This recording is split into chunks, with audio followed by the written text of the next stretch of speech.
આ કાશી વિશ્વનાથ છે આપણા, અને એને પાછા એ ગટરમાંથી પુષ્પ જતા હોય ને એની ઉપરથી ભૂદેવ પાછા કૂદી જાય, આ બાજુ આવે, વીઆઈપી માણસોને લઈ જાય, એને કૂદાવીને આ બાજુ લઈ જાય, આપણા પુષ્પ આપણા દૂધને કૂદીને એ અર્પણ કરેલું શિવાર્પણ કરેલું તત્વ હોય એને કૂદીને પેલ બાજુ જાય ને પેલ બાજુ જઈને પછી પૂજન કરાવડાવે.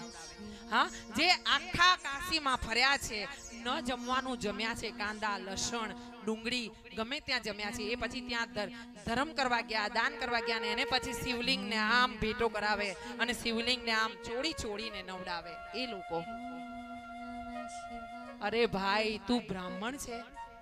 અથવા તો તે ધોતી પહેરી છે, બેને સાડી પહેરી છે,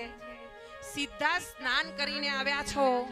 તો કાશી વિશ્વનાથને સ્પર્શ કરાય, એમને ન કરાય. હા, એ તો ગાંડા છે પણ તમે ગાંડા છો,